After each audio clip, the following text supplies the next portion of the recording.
Yep. Because from the moment you don't comply, everything else is optional to them. Yep. And whatever option they choose to use to get you to comply, they most likely gonna get off most times. Look like them guys ain't got fired from their job, but they probably not gonna do no jail time behind that shit. Nah. So, You know that ain't happening. yeah, Nah. because I mean, the way the law is written, you know, when you're dealing with an officer, from the point you don't do what they legally ask you to do, and you resist in any form of fashion, shit, whether they club you, mace you, you know, tag you up, or shoot your ass, or strangle you, shit, they gonna say it was what they had to do to make it a Yep. safe situation. These And niggas WWE boys. Man, Yeah. I'm with you because I think one thing that maybe we don't say is, man, you got to treat it like what the situation is, right? Like if you run up if you in a hood, in like a gang hood, and you got on red and boys got on blue, you got to be compliant. Like if they Yeah. ask you anything, you got to be on your best. Not because you're a punk or not because of anything, but that's because of the situation. Like if you want to come out for the best of your situation, Yeah, straight Yeah. up. like it's no excuse. Like it's no excuse what the cops is doing or nothing like that. But we also gotta look at the reality that they really are operating like that. You know what I mean?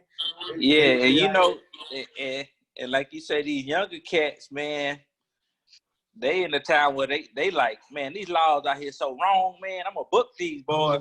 But and you know, we were taught a little better, a little differently. Like, okay, I'm gonna comply, you know, and be like, yes, sir, because even though I did nothing just totally wrong, but if you coming at me sideways, I'm gonna be like, okay, chill, you know, yes sir, no sir. Let's figure out what the problem is. I think more now that I've got a little older, I'm kind of more like, you know, I'm gonna comply to an extent, but if I feel like I ain't done nothing wrong, man, I'm gonna ask you some questions. You know, but I ain't gonna be irate, but I'm gonna be like, hey man, you know, I got family, you know, especially if I'm in front of my kids, wife, stuff like that. My thing about it though is when it comes to dealing with the law, see the law, they know the actual law better than all of us pedestrians, right? So when you bump into them in the street, you know, whether they pulled you over in your car or you walking up the road or you coming out of a club, they're going to be able to manipulate the rules to their advantage out in the street.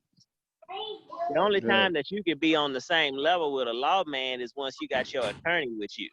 Yeah. You know what I'm saying? So to me, it's always better go on and comply with whatever in the hell they talking about from the front end on the street. So you can get to the point where you get your lawyer and then you can go ahead and beat the case when they've done something that's out of pocket.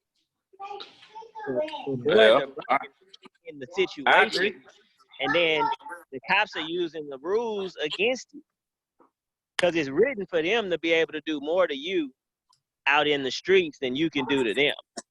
Yeah. And they got all kind of little, you know, gray areas in there where the shit they doing is okay, because all they got to do is say, man, hey, look, I was just trying to do what I can do to secure the scene.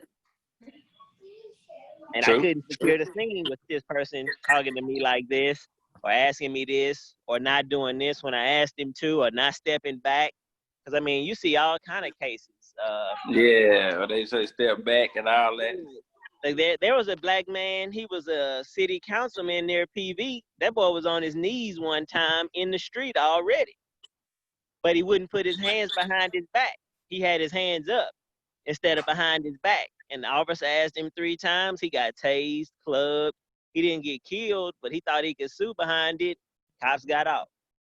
Because they can do whatever they want to get you to comply to whatever their reasonable request is, whether you think it's reasonable or not. That's where you get into like the you know, the black tax part of it. Like we were all taught like how to survive in the game. You know, it's like the rules of the jungle. But you know, looking at it from a societal point, the fact that there are rules of survival in the jungle is like, you know, that's the bigger problem, right? So it's like you treating your son. You want your son to do what it takes to survive on the street. You know what I'm saying? Like this is just about getting back home. You know what I'm saying? But then, you know, like society has their bigger issue, the fact that like as black men, you have to take your son aside and teach him how to not get killed by the police. That should be like a class for young black men. That the fact that that's even necessary is really the issue. You know what I'm saying? Like, because for us it's a double-edged sword. Because we know, like, we wouldn't have got killed in the situation. You know what I'm saying? Like, we got too much sense for that. You know what I'm saying? Well, I think it's two things too. We might have too much sense. We probably gonna have a little bit less of an edge looking wise. Yeah. And then third is like we might not have seen as much. Like we may not have seen as much police brutality or police in our lives as somebody in the hood or somebody in a different situation. So I can say, man, if I see him, I can comply. But if these lawmen done ran up into my house before, my old man locked up, he done got beat up by the laws, they ran to my grandma's house and destroyed everything, like my aggression might be different, right? So it's like, they did. all I want to comply, but I might have something a little deeper in me. So and they're a lot more comfortable with the cops because they deal with the cops every day. Yeah, so it's like, man, cops done ran into, I done talk crazy, this, like you said, they more familiar. We see them like, man, cops ain't normally around. We got best behavior. We know that. After, like you said, if you start seeing them every day, you run into such and such law, man. You know he you know this about him. Like that type of thinking, you might be like, hey, bro, watch out, bro. Let's box. I done seen it plenty of times. That's the cold part. I done seen niggas box the laws. But like, what's that young man? What's his name? Arbor, the young man that got shot by them two dudes, the two white boys. Aubrey Graham. They had another video. He was in the park just rapping to himself. They pulled up on him. Then the old school pulled up on him after the dude already searched him. He was like, man, he said, get on your knee, put your hands up. This dude had his hands up. This man still tried to tase him. That's the cold part. I'm talking about it just kind of got defective, but you can hear it going off as his hands is up in the air. Like sometimes, I understand it's like a 50-50 thing sometimes, but it's probably been years of stories being told from granddaddies and great granddaddies how the laws has been, and then when you finally encounter it yourself, because it is racism, bro. Not every time, but majority of the time, low key, man. In certain areas of the world, certain people think that's them. You know what I'm saying? Like we run this. We know the prosecutors, we know the DA, we know the judges. They are cousins and uncles. You know what I'm saying? Like different strokes for different folks, bro. You know what I'm saying? But us on the outside looking in, we thinking, yeah, man, he could have did this and that. But you know how many times the laws that ran up on? He tired of hearing that, bro. You're in a drug area. This is a drug. Man, what they got to do with me, bro? Like just because he do drugs don't mean I do drugs. Just because, you know what I'm saying, you a racist white person don't mean the next person is racist either. But it's a yin and yang type thing. They out there, bro. You know what I'm saying? Because I done seen it plenty of times where the police have planted dope on people I know. Like just put in their car and just put the dope there, bro. Like, you know what I'm saying? Like he might have sold dope before. You probably know he's a known dope dealer. But he didn't have that dope. That wasn't his dope, though. You know what I'm saying? It's crazy, man. The law, sometimes they abuse authority, man. That's anybody. You know what I'm saying? They just abuse their authority. And they probably was the ones in school that got beat up a lot and was picked on, and they got a shield now. So, yeah, your daddy was talking to us in school. I'm finna get you. You know what I'm saying? It could be that, though, bro. But what I'm seeing, it's sad, man. I don't know if it's a hoax type thing or it's just something we in another revolution type of era, man. I don't know, but it's happening too much, bro. Like some things you see, like, man, that's suspect, man. He, man, what, you know what I'm saying? What did he do? Like, it's even crazier that this comes on the heels of. So yesterday, the lady gets jammed up for calling the police on the guy in the park, right? Yeah. And it's just like, the escalation of that is like, you really think about what that white lady represents. It's like she wanted that black dude to be afraid because she was gonna call the police. Oh, that's definitely using police. That's just such a good picture of our society. Like she like, nigga, you a nigga, and I'm about to call the cops. Like, you know what that mean? You know what I'm saying? Like, like she wanted him to be afraid. You know what I'm saying? Like, tell me this, and this a question too is, do we feel like media playing a part in some of this too? Yes, Lord. It's a big piece because white people been doing that all the time too, right? Like even in high school, it was chicks doing the same thing, like and like parents and people doing that, and people been getting beat up by police since the beginning of time, like the beginning of our country history. Like after slavery, it was the police, right? Yeah. Like that's something we know. I also want to question, like, it seems like we might go it feel like on the, not saying it happens every year, we see something, but I feel like around the election years, it be coming out a Yeah. it didn't normally do, right? Like, I remember that first year when Trump was up, like 2015, 20, around that area, like 2016, 2015, whatever that was, it started turning up. Like, it was like when they started doing the presidential debates, it was like debates with Trump and then all the stuff that was happening early. You're right. Well, like, do you answer your question about the media? The only thing that's changed about brutality between white and blacks is, the video camera and the internet. Yeah. You know what I'm saying? So it's like, it's one of those things where, like, I even listened to the dude on a podcast that, like, broke the Aubrey Graham story, and how he went down there and asked for the video, and, like, nobody had even requested it. Like, he was just like a random New York reporter. They heard about an interesting case, like, you know what I'm saying? So, like, that shit happened 2 months ago. It's a total non-story without the tape, right? Like, it's just another random story. You know what I'm saying? Like, it's a total non-story. He just, like, happened to request, he's like, he requested all the files, and, like, that shit was just tossed in there. Like, somebody had watched that shit and just thrown it aside. You know what I'm saying? Crazy. Like it was nothing. And the prosecutor already said it was nothing, and he had seen the video. So shoot. So it's just like, like, crazy. As far as what's getting out and when it's getting out, like, it's so political now. Then there's so many forces, like, on the internal, like a cop put that video out. A cop did his job when he was told not to. Yeah. You see what I'm saying? Like, he didn't destroy the video. He's like, man, like, he was supposed to destroy the video, right? He put it in the case file though, like. So there's so much of that internal bullshit going on too. That, man, I mean, that's crazy. It's some deep stuff going on in regards to all of that, man. It's like, you're right. But I feel like the more it's out there, man, like, at least as a nation, like, we're kind of forced to address it. Yeah. Like there's only so many people that can get murdered on video on the street before something happens. There's like a tipping point. You know what I'm saying? Like, yeah. Well, so one of the things I think, and this is what I know last time we was talking about, this time we was gonna be talking about mission and even reading some stuff. And I think, and then I was just thinking about this in general with our president choice.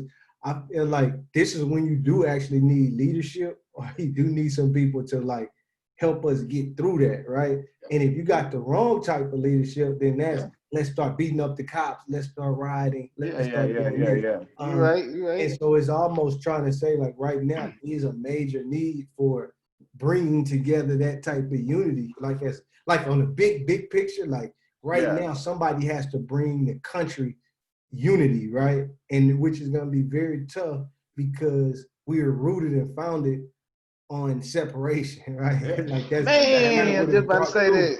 But Donald Trump's the president right now. And so the only person that probably, the only type of person, I believe this wholeheartedly, that could bring the country together, I think is gonna have to be the American black man. Only because I feel like we might have the most unique perspective. Where, like, we're a man, so we know what it is to be a man in the country, but we also know how to be, like, the most feared. I feel like it's something within that where, like, we can actually sympathize with everybody, but also have felt everything too, right? We probably, and so I think it's a tremendous space in the country and right now for us to be leaders. But I just, you know what I mean? But it's a tremendous mountain to climb, right? Yeah. Because it's like a mindset, it's like a mental thing. It's like we're the most, that's our brand, right? Like, we're branded as thugs, we're branded as, like, this and that, right? Like, when really I think we should be branded, it'd be great if we were branded as the leaders, right? Like, and treated it like that.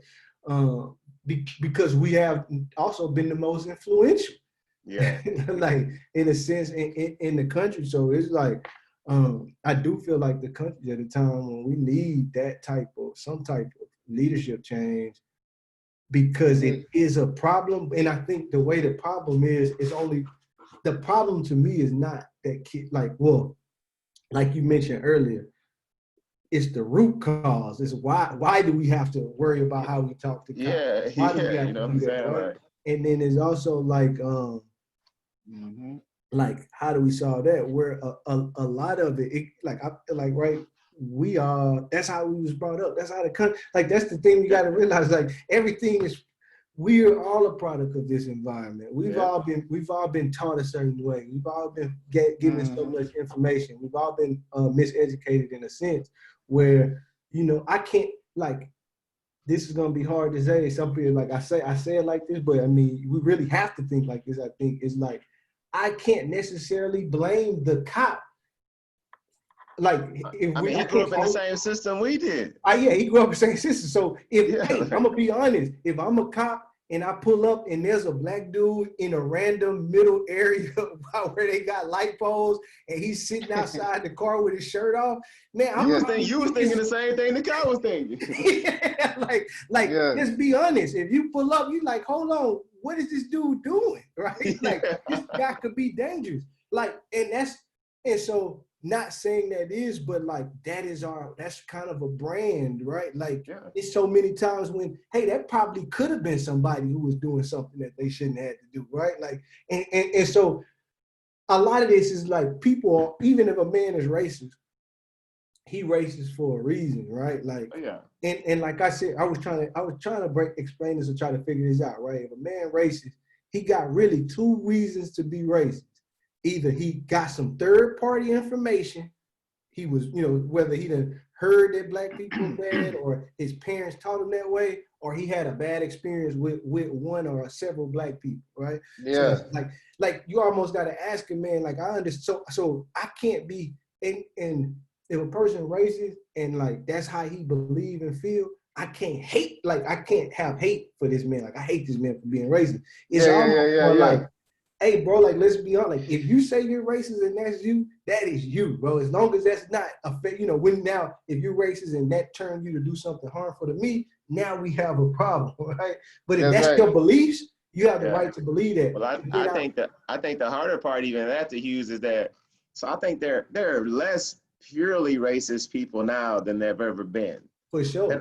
But the more difficult population is the ones that are like subconsciously racist.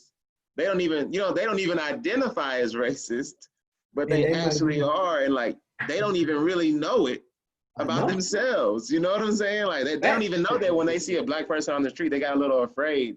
They don't even know that's because, like, you know, they've been taught by the culture to view me that way. You know what I'm saying? Like, if I'm walking down the street and I got my shirt off, well, I got a beard and tattoos, I'm a big ass nigga and shit. You know what I'm saying? Like, they don't even know the levels of like self-conscious damage they have. That makes it even harder to address. Exactly, I know, and because it's like we don't realize how miseducated we've been, right? Like, how everybody, right? Like, I guarantee it's like when I worked at a company all white. That last time, a bunch, like I said, around that Trump thing, they was all, we hate Trump. Of course, they was like vocally. I'm like, damn, I was almost offended because I was like, if people were this vocal about not liking Obama, I would be offended. But you know what I mean? So I'm like, I don't even think we should be at work. You shouldn't even be that vocal in company emails. Even though I don't like Trump, if I know how I would feel if you said that about Obama. So then I'm like, that's weird. You know what I mean? But then these same people is like, they probably ain't never talked to a black person, right? Like, I could tell, like, when something happened, a lady stopped me, one of our VP, she was like the VP I was under. And like, she was like, hey, I'm going out of town, but right before I went, she called me in a room. I'm thinking, I don't know what's happening. She's like, come in the room. I'm going on vacation. It's just in my heart. I had to talk to you first. I know stuff is going on. I'm like, first off, I'm grown. You feel me? This been happening. Like, I'm grown. Secondly, it's like, you just gonna grab me saying it will be on your heart while you on vacation? I'm like, that's why you wanted to talk to me? So you can say while you on vacation? You at least had a conversation and say, I don't know, it was just weird. It just be like little stuff where it's like, it's just not, you know, it's just like little bitty little things like that got kind of to your point. And I think it's like us trying to figure out, I think it's people don't know, right? Like, that's what I was saying about people. I can't be mad at man racist. He might not even understand why, right? Like, they might not even understand they are, or it might be openly racist and just not even understand somebody just told him, hey, you shouldn't like black people. You know what I mean? So he just been going his whole life off of that's, you know, a lot of these guys might really actually like not be racist. That might be where they from or in their family, that's the cool way to be. Like, so a lot of it is weird on that end. And the cold part is it should just be known it's okay to be different, bro. It's okay. It's really okay, man. So what? I talk this way. I walk this way. My hair this way. I wear my clothes this way. So what, bro? It's all right. Sometimes they just go too deep into it, man. It's not that serious, bro. Yeah. If we all were the same, it'd be a boring world, bro. That's how I look at it. And like you say, it be that media too, bro. It's that media. It play a tone in the same song and dance every time. We gotta look a certain way. Gotta do, man. So what, man? When you talk to me, bro, you ain't gotta say what's up, brother, and chuck your fist up and all that. It's not. That's just not it, man. Just talk to me like you talk to everybody else, man. It's just crazy, bro. It's just that people can't accept difference, man. They recognize it, but just recognize it and accept it. You ain't gotta, you know what I'm saying? Talk about the elephant in the room, so to speak. Yeah, be you. Yeah, just be you, man. That's it. That's how I felt about Biden, though, bro. When he's on the little Biden and Charlemagne thing, I was just like, bro, just be you, bro. I don't want nobody who's not being them. Be you, bro. That's crazy, man. What's going down? What's good, man? How y'all doing, man? Good. Chilling. Yeah, we were just in here catching up on. I know B. Shield, I think he asked about the whole next little, the whole cop situation, new victims and stuff like that, man. We just got to discussing. Oh man, yeah, that. You talking about the Minnesota one? Yeah, for sure. Yeah, bro, that was disgusting, bro. That was disgusting. Yeah, Did you see the video? Did y'all see the video going viral over the past 2 days with the white girl, with the white woman that was getting an $80 ticket and turned it into a felony? No, I ain't see that. Yeah, she was like a country white woman, maybe in her 60s. The cop tried to like give her a parking ticket. She was like, I'm not signing that shit, and rolled up her window. It became this big situation where he was trying to open her car door, like, get the fuck out the car. She burns off, speeds off in her whip. He chases her down, corners her. When we get off this shit, I'll send y'all the video. Look, he chases her down, corners her. She still won't open the door. He rips the door open. Look, he drags her out the car. She's kicking him. I'm talking about like kicking this nigga in the chest. He mad as fuck, trying to get her hands behind her back. She rolls over him, kicks him like dead in his face. He pulls out his taser. Look, he pulls out his taser and tasers her. Right? So the whole time, all this shit going on, he tasing his old ass woman, and it's just like I'm watching that shit, laughing, thinking like, nigga, anybody in this chat we'd have been shot 10 times already. Yeah, bro. That nigga would have drew his gun and shot us when we roll the window back up and stepped on the gas. Yeah. You know what I'm saying? Like, kick the man in the face. That's the code for it. Man, look. That entitlement, I mean that privilege. That privilege goes both ways, man. Yep. You know, now you got folks think they can do whatever the hell they want to do. Oh yeah. Then they had you saw the lady in Central Park. Yeah, we were just talking about that before you got home. Yeah, my bad. Yeah. Yeah, we were talking about how bad that is culturally, because she's really like sending the message of our entire culture. Like I'm calling the cops, black man, you should be afraid. Yeah. Right? Black men should be afraid of cops. You know what I'm saying? Like that's the general message, you know, like that's what she knows and believes. You know what I'm saying? That's what our country's taught her. Yeah. It's kind of she didn't have the dog on a leash or something? Yeah, I think that's what I saw. Yeah. Yeah, you can't do that in Central Park, bro. Running around. No, basically nowhere in New York, really, unless you go to an actual dog park, bro. If you got a dog without a leash, bro, and it just don't go down like that out there, bro. Yeah, and I seen a bunch of people saying like people had said they seen the lady out there plenty of times with the dog. Yeah, she always out there type shit. Man, y'all know what's crazy? Y'all know what's crazy, bro? The real people that run this country, they don't pay taxes. See, we just really pawns. We just really pawns, bro. Like you said earlier, that divide and conquer, bro. We all came together. We be on the same page, but that white and black thing, bro, that's how it started. You white, ain't no such thing as white and black, bro. It ain't no such thing. I'm light brown, you dark brown, and the first man was black, and when God scattered everybody around the earth, you got lighter and lighter. You know what I'm saying? We all the same person, but they made that black and white, bro, and they separated everything. But like I say, the real people that run this world, bro, they don't have a color, man. It's a goddamn me. I know this is me. I don't need. I set the tone. I set the rules. I don't pay taxes. I set the taxes to keep my pockets right, keep my family bloodline right. Y'all pay taxes. We gonna split y'all up down there so we can keep it. We can keep the money flowing. You know what I'm saying? But like I say, bro, if we all get on the same page and just forget that we look different and all that, we'll be good, bro. But it's just, I don't think it's gonna happen, dog. Like it just might just not happen. It just might not.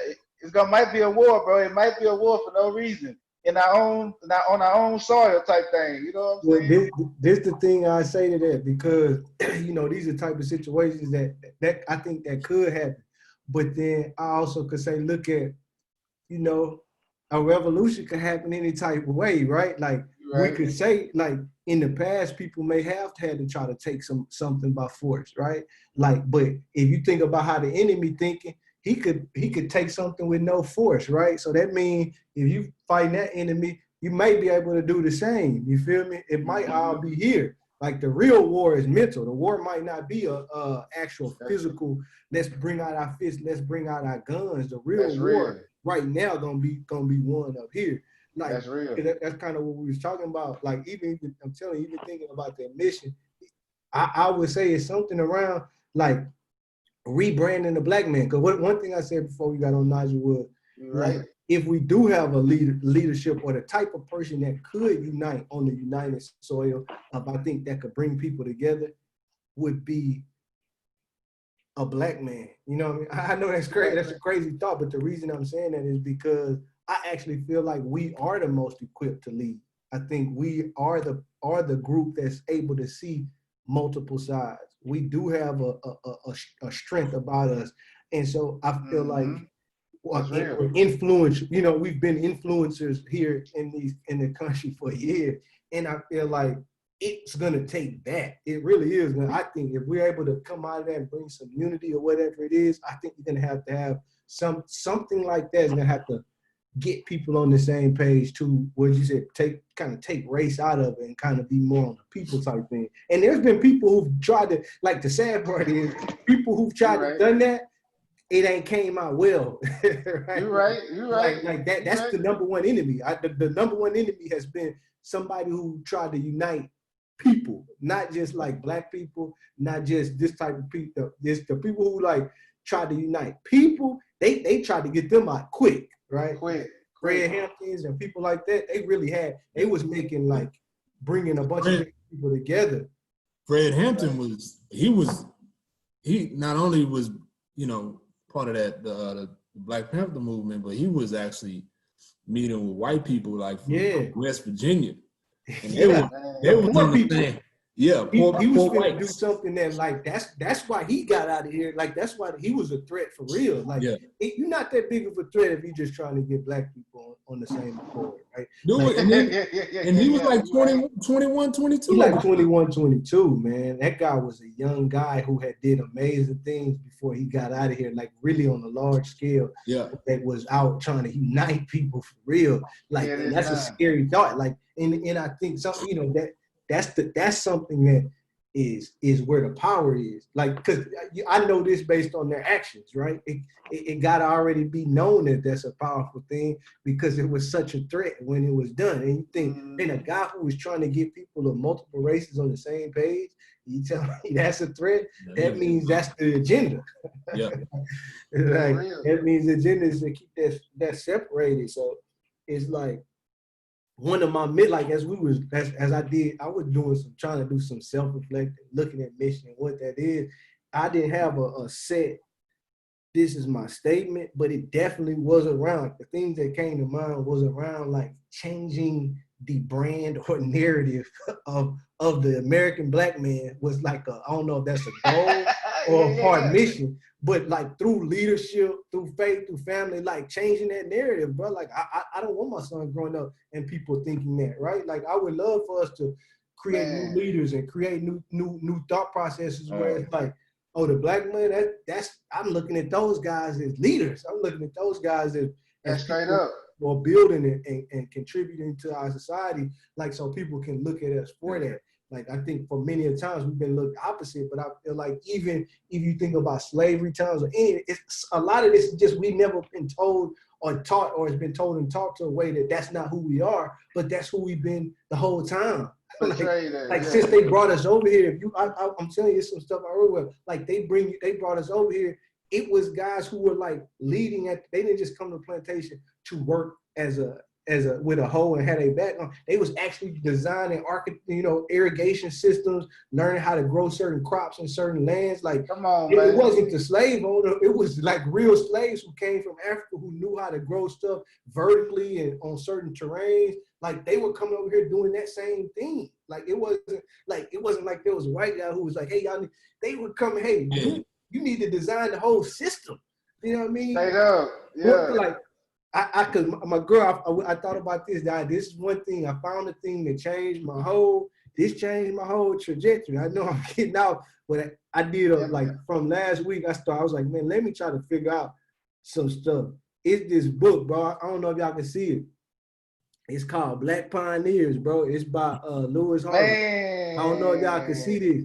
I can see it. It's like the first 4th grade. Like I was trying to remember, man, why was I bringing so many Black history books and stuff to school? Why was I doing Bro, this? you was on it though. I ain't gonna lie to you. You was on it though. I remember, bro. I tracked it down. It's this book right here for show. This is the for show book, Black Pioneers of Science and Invention, Lewis Harvey. I remember this joint. I had got it from a library, and after that, I was on a wonder at school, like, how come nobody ever told me? Yeah, wow. That there was guys doing this. It was like Benjamin Banneker, because I looked, I could read online.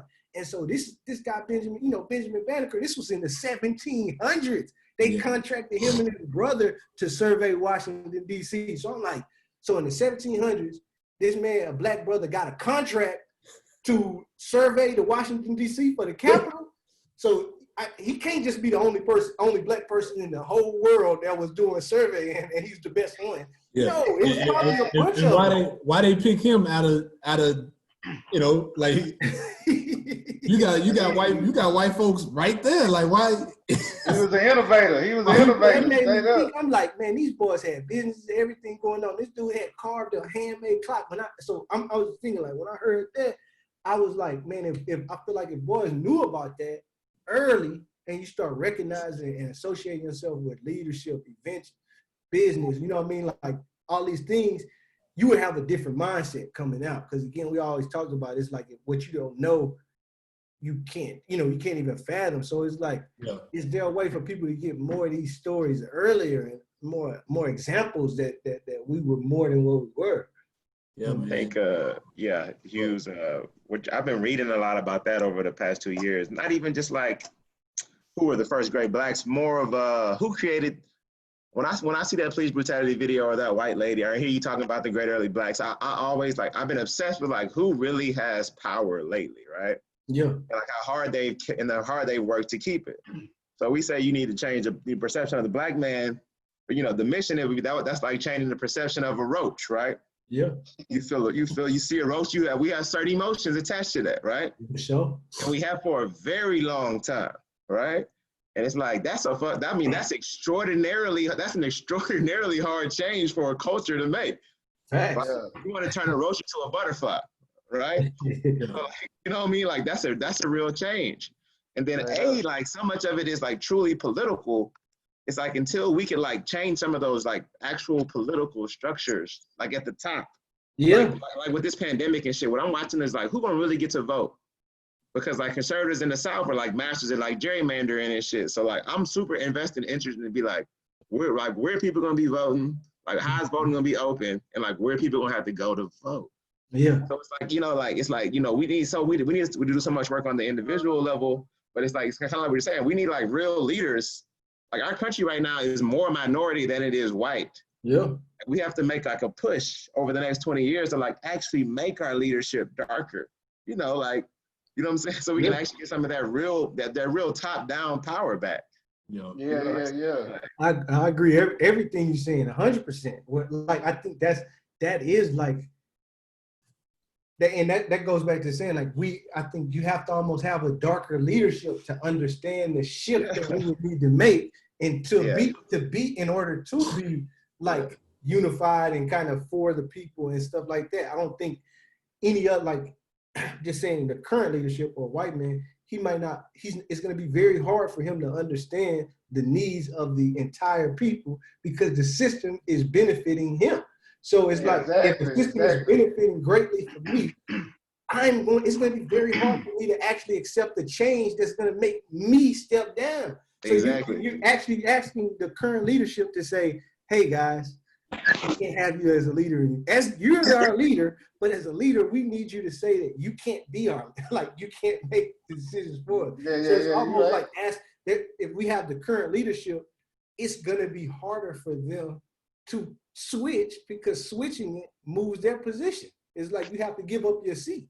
You know what I mean? And so that's why I do think that if you're gonna have somebody so it's almost trying to find a way to start, maybe that's starting with the youth and saying, okay, we're going to start young. If we can touch them young, raise up leaders before, either before they get the full, I don't know. If you can, it's almost like you got to touch a whole generation as they come up under the guys and mindset that we're leaders and we're not this, we're not that, we're going up to be this.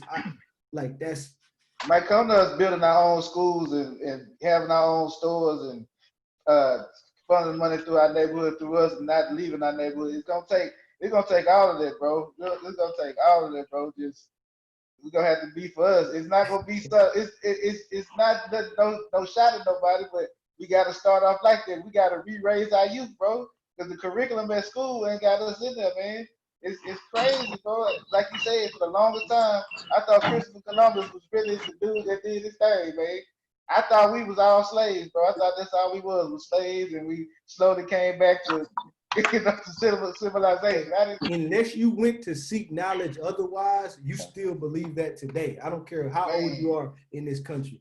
And so going back to why I was getting frustrated in elementary school with teachers is that I've learned new knowledge. Man, this is in the book. They tell me there's these black men who did X, Y, Z. I asked my teacher about it, and she has no clue what I'm talking about. I remember you were talking about that, bro, for real. So then I'm asking myself, is she trying to hide this from me, or does she not know? But she's supposed to be the teacher, so she should know. It's how I'm thinking in fourth and fifth grade. This is how I was thinking. I was getting in trouble because of this. But I was trying to examine and try to ask myself, where was my frustration? Don't even mind me that it didn't even dawn on me that I was the only black in the class, probably the majority of the time. Yeah. Maybe two. Sixth grade, me and Brett, fifth grade, me, Herb, and Lewis. That's it. So if you think in my head, I'm just kind of I'm saying that I'm not too out of the ordinary, but then I do have to really look. I'm like, man, this is a white teacher. She probably never has heard about this stuff. She probably doesn't know how to answer it. She probably doesn't even care. Yeah, probably doesn't care. And so all she's taking it as there's this little kid. Yes, sir. Y'all coming from a trip. He's a black kid. Of course, man, y'all must have made a great trip then while you was out there. And look, Deacon, I'm just here to do a job. I'm just gonna follow the curriculum they put in front of me. I'm not doing anything extra. You know what I'm saying? That's crazy, bro. And that's what they was thinking. So where we was at her too, just bringing back, we just start talking about concepts of new type of leadership, right? And the concept that if we had a leader in the United States that would turn something around and unite, I'm thinking that person had to be a black man, right? Just because of perspective and just overall influence and just what we have and what was in us, I think, and just how the situation is. And so then we talk about how big of a mountain that is to climb because we're based on that, right? Like Byron said, it's like trying to rebrand what a roach is, right? It's like trying to get people when they see a roach to just be cool, calm, and collective and just say, hey, don't worry about that. That's like a butterfly, let it go, right? That's a hard challenge. And so then we just talking about in the youth, and I was bringing up how you know, how in self-reflection, I was just coming up on, you know, some of the things that frustrated as a kid. Like, I sent y'all 3 episodes, Hughes, of a series. I sent you a couple outside. Then I sent it to everybody. That it's a 10-part series on a breakdown of how intentional like the disenfranchised of Black people was in the country, and like every dollar the rich white people made off of it. Yeah. It was like the best breakdown of it I'd ever seen. And some of the things I thought they were like, you know, shit is just like that. Sometimes you think this is just the way things are. Like I was just blown away about how like intentional from the creation of the country that like every single move that's been made in power like has been with reason. So like if that's some shit that interests y'all, like listen to them. I only sent y'all the first 3, but it's a 10-part series. But it's like it's a breakdown of like who decided like whiteness was valuable, and then like who intentionally decided that like Blackness wasn't. You know what I'm saying? Yeah, it's like a history lesson on that. Man, it's good, man. It really blew my mind. To I guess talk about some of the book too when it talks about auto-suggestion. Yeah.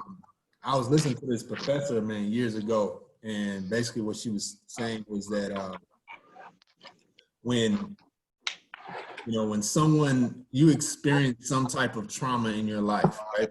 Something has happened, right? And in order to fix that trauma, fix that the thing that's happened to you mentally, then you need to like maybe go see a specialist, go see a counselor or whatever have you, in order to like kind of get through that whole situation. But she was saying, she brought that to like slavery. It's like, this has been 400 years of people being enslaved and being brutalized and not having any therapy, not being taking care of themselves mentally.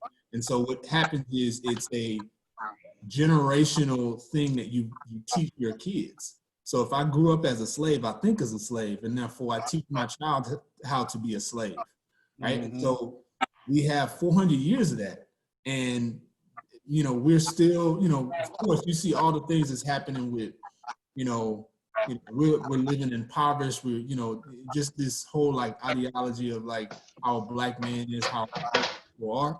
And a lot of that stems from we haven't really recognized the trauma that's happened, and we haven't sought help. You know what I mean? And it's like we have to finally realize that like some of the things are some of the ways that we've been brought up. We probably need to throw that away and try to redesign and define who we are, and just also to talk about, like, I think the best way that we can affect the culture, we can affect Black people is starting with our family, and being able to recognize some of the things that we've gone through and try to change that within our family structure. And then you can build upon that, and then you can go out and help people within your community. You can help each other. Like, hey man, I had this issue with my son. What do you think? You know what I mean? Or like, hey man, talk to my daughter for a second, man. It's, she's having an issue with something, and maybe she, maybe you telling her the same thing I've been telling her, she'll recognize that a little bit better, or she'll be able to understand it a little bit better just because she has a different voice. Just using that to help build our own community. You know what I mean? I mean, one piece that I would add to that, because I think that was spot on. The one piece I would add is maybe just starting with self and then to family. You feel me? Like, but everything you said, same method. It's almost like when we're looking at a method or something that people can start looking at, it's like, look at self, make sure we changing self, leadership of self, directing in the right place, then family, and then let that spill out to community, right? Like, start with changing ourselves and implementing that in our families, and then starting to spill that out through our community. And if we're teaching our kids the same way, then it goes generational. So then it's like our kids are doing it for self. So the same principles that we're talking about today, our kids gonna learn that, and then our kids gonna spread that to the community, right? So we all doing that, and they're gonna do that. That's gonna be like second nature to them. Yeah, it's like that. Oh, that's that's how I was brought up. Like, I mean, that just seems normal. And hey man, have y'all heard of this dude gave me this book to read, man. It's called the Miseducation of the Negro. Y'all ever read that? Yeah, I've heard that one. I've heard of it. I've never read it though. I've heard of that book. It's called the Miseducation of the Negro by Carter Godwin Woodson. Yeah. For sure. It's a good book, bro. Yeah. Man, I heard it's a classic. Like that might be something that should be on our thing. Like I remember my dad had it on his shelf for years, but I can't say I just delved into it, especially not as an adult. I think I might have it on my shelf. Man, bro, I think this is right here. Yeah. I'm gonna check it out. I'm gonna check it out when we get through with this book. Yeah, that's a classic book for real. Check that out, seriously. Oh, you checked it out, Dean? Excerpts. I really like excerpts, bits and pieces of it. I haven't I'm kind of like Hughes. Like I never really just. Yeah, he never got into it. Yeah, delved right into it, but I mean, definitely like shit. That's something we can. It's a paperback too, so I ain't got to be straining my eyes on the goddamn phone. But let's do that, man. It's uplifting to me, man. Yeah. Even with me, Deacon, like you say, man, there's some things I know certain things, but I really gotta look into myself and looking, to the people that came before me. You know what I'm saying? Like, who are we? It's so much things we did on this earth, bro. We dang near built this country, to tell you the truth. We dang near built it. See, what they probably was doing was they was letting us do the work, and they was mimicking everything like they mimic everything else. They copied everything we did. They look at all the breaking things we did, the groundbreaking things we did, and took it for themselves and just threw us to the back. Imagine this, bro. That's all that happened. Imagine this. We know it's historic. Like, this is an easy one. We know black people invented rock and roll, right? Like, from the Beatles to all of the people that we know as we grew up knowing as rock and roll, right? Because we grew up, we was no rock and roll, right? We grew up in the era where black people in rock and roll was not associated, right? Yeah. That's how we grew up. We knew the Beatles, we knew Elvis, we knew all that. If you got a guitar, you're white, right? That's what we grew up knowing. Yeah. We find out that not even 100 years ago, black people created this. We find out that all the white people we grew up knowing as rock and roll actually looked up to American black men playing music, and that's what we mimic. But us, black Americans, we grew up not knowing this information.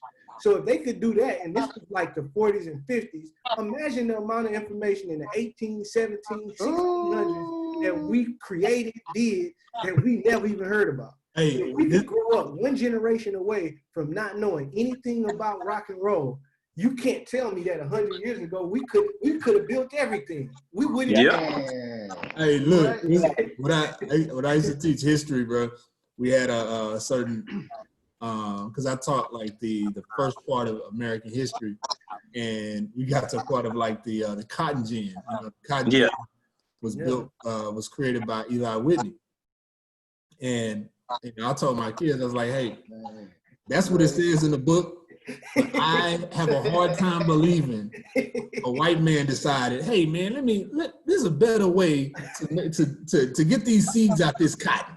Let me help these Negroes out so they can get a little bit more. Like, come on, man, stop. No, especially if we were quote unquote the ones out there picking the cotton. So what makes you think we didn't know how to handle it better than anybody? Exactly. You doing that every day. You're gonna figure out a way to make it easier on yourself. And you got to remember, our labor was free by definition, and if it wasn't free, we were also an asset. Yeah, you understand? We were like owning cows or horses at that particular time. So the more of us that you had, the better. Mm-hmm. And guess what they called it? Deacon and Shelton? They called it nigger rigging. They flipped it on. They called it. We making that bread. Yeah. Dean, what's the book that you put me on as far as raising your kids as well though? Oh, dang! I meant to tell Hughes about that one. I was just reading it again the other day because I'm about 3/4 of the way through, but I'm already trying stuff on the baby. You can't even get up. It's dang. It's like I'll send a picture of it then. Yeah. I got it in my bedroom.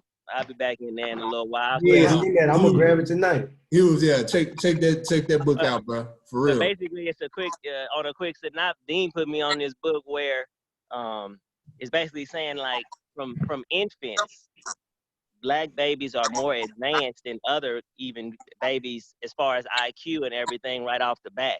Absolutely. So when you're looking at us on the same chart, you can't do the same things because you'll be stunting our growth. Facts. Trying to mimic it to the European child. So it was actually a pretty eye-opening little book. They got all these studies that are listed in there that shows how much better our IQ can be from the very beginning and how that is a benefit to the kids several years later. So when they're 6, they're already ahead. When they're 9, when they're 10, when they're 12, when they get to their teenage years, their minds are much more advanced. But it's a pretty interesting book. Yeah, I would like to read that too. Only because, like, I mean, I sit here. I got King here. He 2 now. He's probably the most advanced kid I've ever met in my life, and I'm just like, and I ain't taught him nothing. He just picks everything up off of photogenesis. He sees it and he can translate it. Yeah. And just like, overnight, it's all of a sudden you got this wide, vast vocabulary. So it's like, what in the hell is going on? I'm not gonna question none of it. But all I can do now is continue to feed you that, so it could be more and more.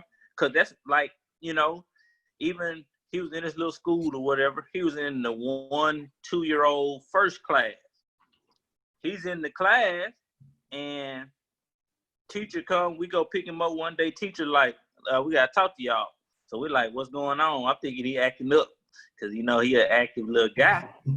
They like, we thinking about moving him to a 2-3-year-old class because I think he's bored in here and he grasps all the concepts very quickly. So I'm like, well, move him on up.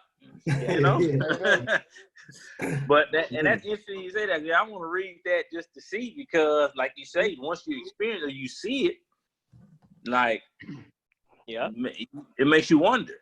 And I think understanding that with the kids coming up, because I started looking like, okay, 4th, 5th grade, elementary. I feel like there was a lot of times when one of the things that was happening for me is like, I might grasp the concept and we not going to the next thing, right? So some of it is kind of like, I may have learned different. Like I can't like I wanted to be at a different pace, right? Like you want to learn. I read that, I picked it up. Now I want to go further with it. I don't want to just talk about what I want to go further with it.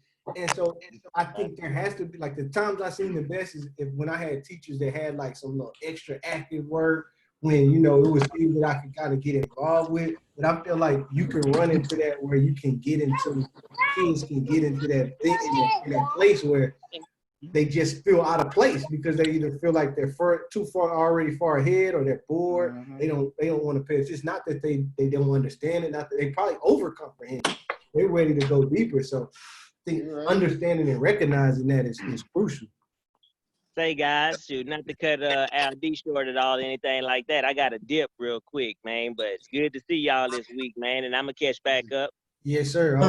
Sir. Yeah. The name of the book is Awakening the Genius of Black Children. Awakening the Natural Genius of Black Children. I'm about to send it to y'all. Yeah, I appreciate that. Yeah. Don't send me that. I don't need that. You need it. I don't need that. You know what I'm saying? Dean, how much have you read of Think and Grow Rich? I'm caught up. I'm where we at for the specialized knowledge. Yeah.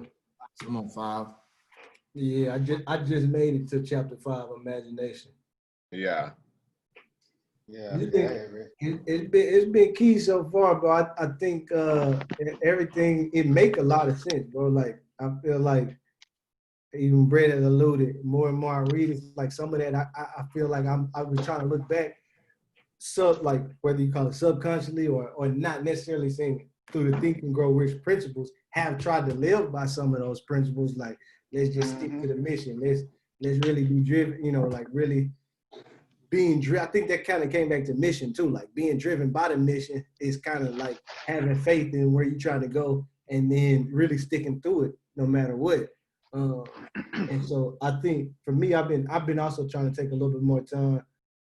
I feel like I need to even go back now that I'm right here, because he said in this last chapter, like go back to the first chapter, something like that. I might have to spend a day or so like go back. I didn't write out I didn't set my amount of bread that I want. I got some I thought about it, but I need to go back through and actually do the practice and say, okay, let's come down.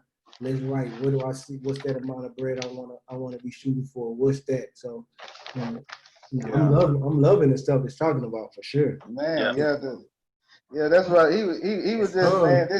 This dude walks you through the whole process, bro. He dang near make sure you don't miss a nook, a cranny, or nothing. You know what I'm saying? He repeats the same thing, but he give you different little journeys of different people he met that followed the same method, and it worked for him. Yeah. Just like with the son, he was talking about how the son was trying to start a business. She wrote out a business plan for him. And out of that business plan she wrote for him, not only was he successful, but she was successful too. Yeah. She was writing out business plans for other people. And she was so good, and she was so confident in what she did, she was charging them a percentage of what they was making from the business deal she was writing up. You know what I'm saying? So yeah, man, I wrote my mission statement out. It's been already done. I just put it into context, man, and I'm gonna speak on it every day, man, because it's man. You want to share that? You want to share that joint? Yeah. It may be mind blowing, but that's just what God put on my heart, man. I was saying by January 1st, 2021, I will have $100 million in my possession will come by to me through people giving it to me that saw my life and they wanted to do what God put on their heart to do. Just like it say in Luke 6:38. Pressed down, shaken together, running over. Men will give it to my bosom. Men will give it to my bosom. You know what I'm saying? To make sure the things that God put in my heart to come to pass, man. And I was saying in return, he was like, in return, what you gonna do for the money? Like this on my vision board, I would be a beacon to produce billions into the kingdom of God. It's gonna what I get on this side of the earth is gonna outweigh what I do in the kingdom of God. So I would be a beacon to bring billions into the kingdom of God by being a blessing to others. Bringing millions into the knowledge of Christ. I'm gonna be on different stages around the world with bringing rappers together, and like I say, people gonna get saved, bro. Like that's my heart. You know what I'm saying? And I would be and going around the world, laying hands on the sick, and the manifestation of the healing gonna take place on the spot. They ain't gotta wait 3 years and 2 days. It's gonna be right there on the spot. You know what I'm saying? And in my ministry, the On Assignment ministry, bro, we going around the world bringing Christ to different people, bro. We in their face.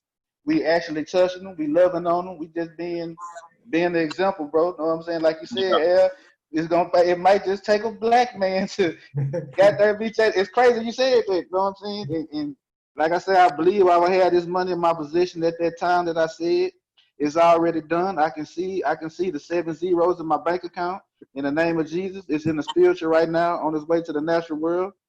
It will be here in its entirety, and I will do what I said I would do when I get the money. You know what I'm saying? In Jesus' name. You know what I'm saying? Like I say, bro, it's not for me, man. It's to be a blessing to others, man. Like it's through media, through music, through all that, bro. That it's gonna happen, man. In Jesus' name, in every statement, in Jesus' name, you know what I'm saying? But it might seem far-fetched, but I can't think it's going to be far-fetched. I got to know it's done. I got to believe it so, and I'm going to speak it every day. Every time I wake up, every time before I go to bed, I'm going to speak it. Who say I can't do it? Who limits God, man? Like, it's no limit to him, man. Jesus said, don't ask me for nothing. And that time you ask my Father in my name, it'll be done for you. You know what I'm saying? So that means anything. I don't care if it's $5, $10. You know what I'm saying? It's just what my mindset is. It's 100 million, not 100 million to be in my bank account to go get me some cars and some shoes and look good. It's to bring people to Christ, man. It's to build things. People around me too. We're gonna be on mission. We're gonna be traveling. Just to, you know what I'm saying? Just just different things, man, that God gonna put in my life, bro. And he also said to ask God for a plan. He didn't say God, but he said ask you're gonna get a plan for your spirit, your subconscious. But we all know that it's coming from God. So I told God, I'm waiting on your plan to set it forth, to put it in motion. And when you do it, I'm gonna pursue it. I'm gonna get on it. I ain't gonna wait 5 minutes or 10 minutes or the next day. As soon as you give it to me, I'm gonna start working on it. And I think I'm already working on it, Deacon, right now, bro. I think it's already what I'm doing right now. You know what I'm saying? I think it's already being worked. You know what I'm saying? It just took my mouth to speak it, to bring it to existence, just to plant that seed. And I think everybody in this room gonna be a part of what we're doing, because you've been talking about doing seminars and building people up and bringing attention to black, not just black people, you know what I'm saying, just to everybody, bro. Like, that's what's gonna happen, man. This is not by accident. This room right here and this talking and these books we read and these conversations we having, it's not by accident, bro. It's on purpose. You know what I'm saying? Yeah. I'm ready for it, bro. You know what I'm saying? I'm ready. But I think it, plan is what we need to just make sure that we have, and then also what Brett was talking about is just being methodical with it. You know, just standing there like, man, this is what I'm doing before I go to bed at night. This is what I'm doing when I wake up in the morning. I'm repeating that to myself and meditating on, you know, what you plan, what your outlook is, you know. And I also think that, like, what's a good thing too is a book. It starts to talk about like a mastermind group. For sure. And when you get to like, it talks about, and then ultimately this is what we're doing. You know, we're creating a mastermind group, and being able to, you know, stay in your, you know, doing the things that you need to do, and then helping uplift the group. And then also then we can start looking in ways of like, man, how can we make this bigger? How can we, what can we do to, you know what I mean, in order to help build on each of our missions, you know what I mean? Sure. And these conversations, this book right here is building everybody in here's faith. Be yourself, man. Do your thing. Do what God called you to do. Do what's on your heart to do. You know what I'm saying? Don't try to confine to the walls of what Brett do or what Albert do. Do what your heart desire is, and everything's gonna line up, bro. Because he just said the mastermind group. I read that, bro, and it blew my mind. I'm like, mastermind group. We in here, dang, they're putting our minds collectively together, bro. Like, this is building our faith. If you know it or not, he's in there talking about faith. Everything, bro, that you need. Faith is the key. Belief. Like, reading that right here and hearing our testimonies and hearing our hearts, our mission statements is building y'all faith, man. And what I hear y'all speak, it builds my faith. You know what I'm saying? And here, Albert, bro, I've been telling you the smartest dude I've been in my life, bro. I've been telling you this since forever and a day. That ain't fake. I didn't say it too much. You know what I'm saying? Like, I knew God put you in my life for a reason a long time ago. I knew we was gonna lock back up. You know what I'm saying? Everybody in here, bro. Like, I see y'all hearts, I hear y'all hearts, bro. And whatever y'all believing for, I'm telling you, bro, God gonna make sure it happen. Because right here we got 1, 2, 3, 4, 5. Some people ain't here. We got like 8 agreements, bro. Like, everybody wants to see everybody win in here, bro, and we gonna do it. Long we stay collectively, our minds on the same path. We like-minded, bro. We don't have no ill feelings or no jealousy or nothing, bro. We all in it together for the long run, bro. Not just for us, for our kids. This not for us for right now, 2020. This for 2075, bro. Like, this for the long haul. We just got to plant the seed right now, bro. We might not see all the things that's gonna bring the past. You know what I'm saying? But we gonna know it's gonna be full emotion before we leave here. Yeah, you know what I'm saying? Cheeks, what you got, man? What are we talking to? On you. What you got on the what's your thoughts on the Think and Grow Rich? You know, last week was my birthday, so I did a lot more drinking and reading all week. So I just picked it up this morning. I read through like the first 4 chapters earlier today. Dang. I like that it's historical, you know. I didn't realize it was an older book. Yeah. But yeah, man, I mean, it's interesting. Yeah. You know, like I'm excited to read through the proponents or whatever. Like I said, I just read up to chapter 4 earlier. So I wasn't at the chapter 5, but you were talking about it a little bit. But I like that he's breaking it down into steps. So I'm interested to see where it really goes. You know, that was really all background. Those kind of first few chapters. Yeah. The steps, you know, building your faith stuff was good. And he kind of started off talking about the stuff that I struggle with the most. So like sometimes it can be hard to read about, but it's always good for you. Like, you know, it's like far as having enough faith and then like truly being like super passionate about something. Yeah. I feel like the shit I'm passionate about is very rarely connected to like money making opportunities per se. You know what I'm saying? So like I'm always kind of caught in between that, like, you know, in that area where I'm like, damn, like, well, shit, I ain't gonna never be successful if I gotta have that kind of passion about building my bread. I think you gotta look, like I ain't got that shit. Yeah, I think you gotta look at that too, is what he said in there. Even if it's not about bread, right? It might be something you feel like, man, I really. It might be impact, right? It might be like, is it really about getting that knowledge out about, you know, whatever it is? I think that's one piece that I say in there is like it is focused on Think and Grow Rich and bread. He puts it in bread terms. Yeah. But I feel like the same principles can be applied. Man, really should be applied with the, you know, what you want out of this world in a sense, right? And because even in some of our missions, with Brett mission, right?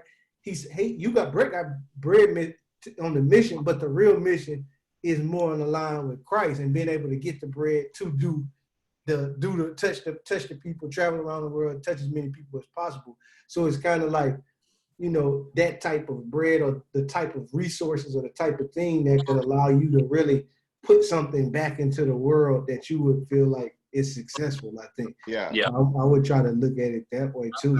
One thing that really interests me in this book is that even though it's historical, there was some pieces that I read based on the time when he wrote it that was like, hey, you're looking at where things are going to be changing. Oh yeah, it's like a lot of turmoil. Right. Talking about right now. I had to look. I was like, damn, did I get the revised version?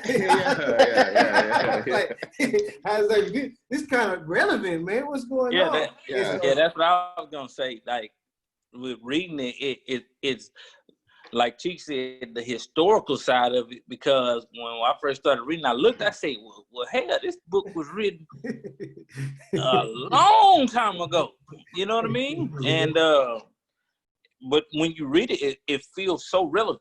You know, you can take some of them same principles and apply them to everyday life, like right now. And that's what some of the things I can get from is like, just because I'm one of those people, I'm kind of, what's the word I'm looking for? Well, you know, I get comfortable in like, okay, I know I could take what's the risk and reward kind of deal. Mm-hmm. Like I'm not willing to take that leap if I'm already good somewhere else when I know another opportunity may be better for me. You know what I mean? Because, you know, but that's what I've been getting from it. Like, hey, sometimes you just gotta have that faith, and sometimes you gotta just jump out there and do it. You know, regardless if you feel like it might be a lose situation or whatever, but you don't know unless you go for it. So like that piece, the key word, one of the keys that he said in them early chapters is that desire. You know what I mean? It's like you ain't gonna move if you don't have that desire, and then it's like trying to find that desire, which might be like and sometimes we can't find the desire because of fear, which means we don't have faith, right? So we saying, I don't have it. I want, like, you may have the desire to do something, but the fear is causing that desire not to be in the forefront. So you might say, man, and so you look, it might be looked at as comfort, but it really might be fear, right? Like in a sense, so it's almost like, and it's only fear because of the missing faith, right? The missing faith. We gotta know we're put here on earth for a particular mission, right? So like everything he put in your life, all the steps, the downs, the ups, is still for that mission. It's when we forget that I am on this mission. Like, let me get to the mission. Nothing's stopping me from it. And then when you think about it, like you say, and to have faith, and when you have faith, that means things are moving. Right? And things don't move without faith. So that's when I always try to remember that when you think about it, I say, somebody told me this a while back, fear paralyzes, faith mobilizes. See what I'm saying? Because when you have fear about that thing, you be stuck. You be paralyzed. But when you have faith, you're able to be mobile. You know, you mobilize and you're able to go out there and do different things. So that's what I try to keep, you know, in my back pocket as well. Yeah, so I'm saying like we are here, bro. Like it, like bro was saying too. And I know I don't want to hold. I know we probably all about to start getting that call to wrap up. But I do want to say, man, it's like what Brett was saying, it's more so like whatever we're here and called for a mission, bro. We not in this room. We not connected. We didn't link up. We didn't come from the same neighborhood. We not on the same page. None of that's by coincidence. I just don't feel like it is. I feel like it's too much power. It's too much that we need to do. It's like the opportunity of having a group of like-minded people who are grown men, who have families, who have a shared value and a desire within us to kind of want to be better in our family, want to be better in ourselves, want to push this, to coach, to teach, to do that. It can't be a coincidence that, we always from the same neighborhood, we collectively link back up, we have this footage. If you even go back and look at the footage, it's already written. If we stop meeting today and some deal with that, we already left some for people to have all of us. I went back and look, it's already, they can't even stop. They couldn't stop that if they wanted to. Right? Yeah. Right. Like it's out, that part already done. So it's like, man, there's no reason, no way that this is not an opportunity for us to do something amazing and great, right? Like I know, and I believe it's really something that's like from the same topics we've been talking about, whether that's down just to spreading this particular message or lifestyle about living through faith and family, community, self, really just pushing the agenda. If that's the only thing we do is we leave here and all of us collectively for the rest of our lives and teach our kids that, I feel like that could be mission accomplished, right? You're right. Like right now, if that's all we did, it ain't gotta be no money. We ain't never gotta start. Like if we just did that, as we move forward, we instill these same thoughts into our kids and then the community and people around us. Man, I'm good. I good. think I almost feel like if that's kind of our mission, everything else, no matter what we want to do, we're gonna end up being driven to do that, and things are gonna formulate around that, even no matter what. No matter what. like it might be so powerful. It'll pull us to where we want to go if it's almost based around collectively saying we want to. We commit to these values. We commit to this type of lifestyle. We commit to sharing that with our family. We commit to sharing that with our community. And whatever little avenues that we do, whether that's if I'm coaching, that's what I'm missing. If I'm working at the Grizzlies, that's what I'm bringing there. If I'm, if we put together a business, that's, and then maybe measuring the things that we do off of that, right? So if we're looking for new job opportunities, if we're looking for that, we want to say, okay, I'm looking for something that's going to be around this, right? We trying to start a business. Somebody, hey, come be a business partner. Okay, what are y'all mission? What are y'all about? If it doesn't give me an opportunity to do that, if that's not the mission of that, then that might not be that might be our barometer to say, that might not be the opportunity. What gives me the best opportunity to carry out this collective mission, right? Like, I think if we start doing that, everything else gonna take care of itself. Like, geez, you might say, man, they might tell you get to school, hey, man, I know you was making this, but matter of fact, we want you to start the mentor program, you making this now. You know what I'm saying? I never knew that. I'm making that. And, all of a sudden it's that quick. Then all of a sudden, hey, matter of fact, somebody else come, hey, that's dope. Matter of fact, we want you to do that same thing you was doing for the school. We want you to have your own here. Do that. Next thing, now your brother said, hey, take that little change you made right there, put it over here on these condos. You might be a multi-trillion. You ain't done nothing but hang around. That's it. You might get forced into being a millionaire. That's why I'm here. Like you look up, you like, that's how much? Okay, I get it. Shoot. That's why I'm here, boy. That's what I say, man. You like, golly, I was running away from the money. I can't. Money chased them down one time. Chased you down because of that principle. So that's the last. I just wanted that was on my mind, my heart to share. just in regard to mission and just collectively. And again, even me personally saying, like, I appreciate y'all, man. I say that every time, bro. Like, just being able to have kids, we moving, just got married, we out here missing all that. So like, if I know, and that's all of us, right? If we start just like looking at what we have, but the one thing I know, like being able to link up with y'all boys and talk and us moving collectively like that, it's been great for my spirit. It's been great for my mind. Straight up. Mine too, brother. Me too, bro. You know what I mean? Yes, I feel more able and more faith, have more faith in the next steps. And I know that's important to everybody on the line for sure. Yep. Man, that's a blessing. Definitely. People underestimate just the power of connection in its own. Yeah. Man. You know? So, man. Yes, sir. Utilize it to our advantage, man. This is beautiful. Yeah, Dean, I have better feedback for you next Tuesday. I have read the whole book by then. Hey, I already know 4 chapters in one day. Shoot. Yeah, it took me from last week. Straight up. Before we got a minute or two into the call. Oh shoot. Professional. Yeah. Well, y'all, what's the next chapter y'all want to stop on? Because seems like y'all doing like 3 or 4 chapters a week or something like that. You know what? I think I ain't gonna lie. Honestly, from looking at it, I feel like we should, even just to make sure everybody caught up and we good.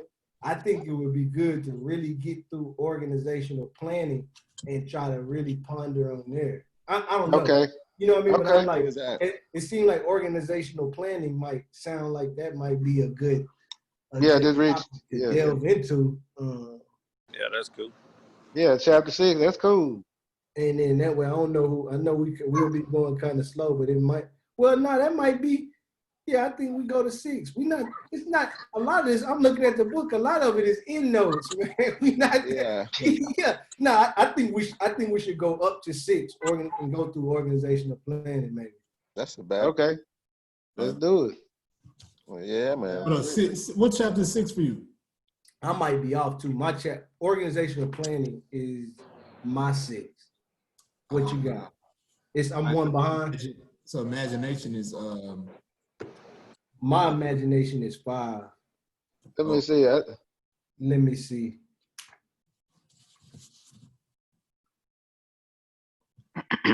Cheeks, what's 6 for you? Let me see.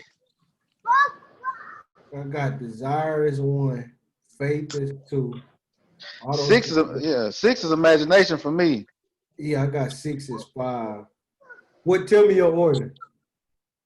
I got the paper back. Yes, I'm.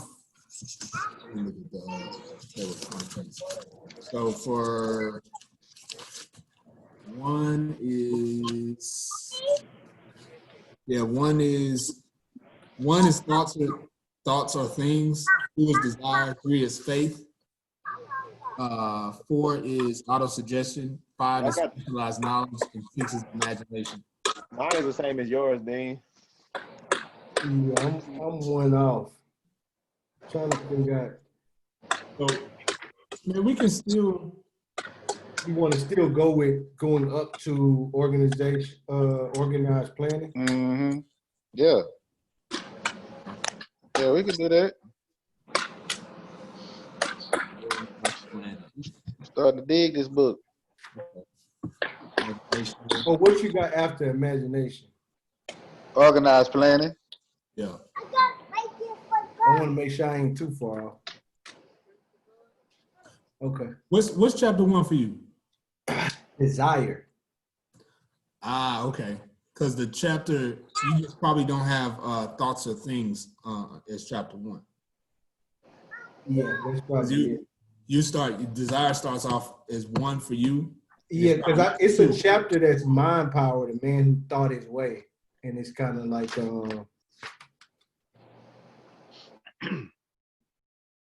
the kind of the gold story, 3 Feet from Gold and all that. Yeah. Y'all had that in chapter 1? It's chapter 1, yeah. They got it where that's like an introduction chapter. Got it. Okay. And then it go through. Okay. Yeah. You're saying What chapter you on right now, or what the name of the chapter? I just finished specialized knowledge and I started imagination. Okay. So yeah. Okay, yeah. We on point then. Yeah, we can do imagination and after that it's organized planning, right? Yeah. Imagination and organized planning. Yeah, so I was thinking making sure we got those for next week. Okay, bet. That's a bet. I'll be caught up. Yeah, me too. Oh yeah. That's dope. And then we'll just text it out to everybody else just to make sure they'll know that when. Yes, sir. Yeah. Cool. All right, then, brothers, man. I really enjoyed it, man. And I did too, man. Yes, sir. We'll catch up, man, and still be thinking about your mission, all that stuff. Cause man, I'm telling you, it's gonna all come together, bro. If we just Man, I know it. I know it. I believe that. 100%. Be consistent with us doing this right here too. You know what I mean? Yeah. And it's all gonna come together. But y'all, man, y'all stay blessed, man, and I'll talk to y'all soon. Love y'all boys, man. Yes, sir. You too, bro. Man, be cool. Yes, sir.